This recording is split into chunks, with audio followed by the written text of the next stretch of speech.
दोस्तों, श्रीमद् भागवत गीता को लेकर हमारे देश में अनेक भ्रम प्रचलित है।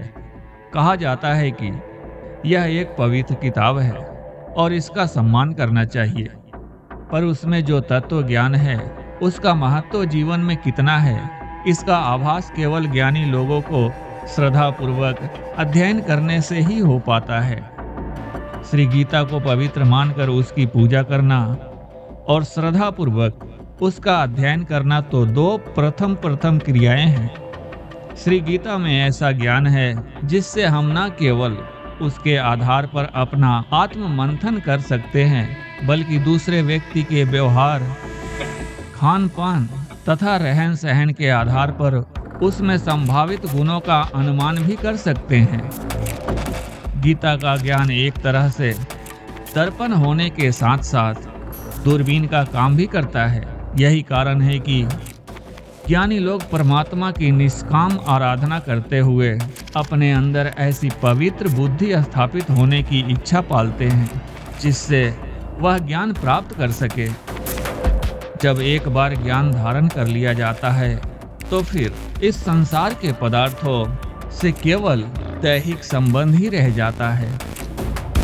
ज्ञानी लोग उसमें मन फंसाकर अपना जीवन कभी भी कष्टमय नहीं बनाते। अथर्ववेद में कहा गया है कि ये श्रद्धा धन काम्या क्रवदा समासते ते वा अनेस कुंभी पर्यादधति सर्वदा। अर्थात जो श्रद्धाहीन और धन के लालची हैं तथा मांस खाने के लिए तत्पर रहते हैं, वह हमेशा दूसरों के धन पर नजर गड़ाए रहते हैं। भूमे मातारणी धेहि भा भद्रया सुप्रतिष्ठितम सविदाना किवा कवे श्रिया धेहि भूताम। अर्थात हे मातृभूमि, सभी का कल्याण करने वाली बुद्धि हमें प्रदान कर प्रतिदिन हमें सभी बातों का ज्ञान कराओ, ताकि हमें संपत्ति प्राप्त हो। इस तत्व ज्ञान के माध्यम से हम दूसरे के आचरण को भी अनुमान प्राप्त कर सकते हैं।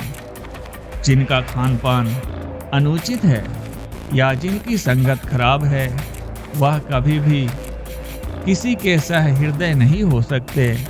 भले ही वह स्वार्थवश मधुर वचन बोले अथवा सुंदर रूप धारण करे, पर उनके अंदर बैठी तामसी प्रवृत्तियां उनकी सच्ची सारथी होती है।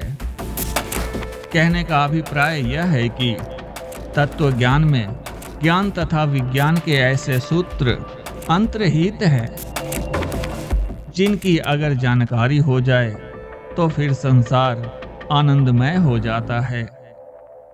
ओम नमः शिवाय। जय श्री राम। जय श्री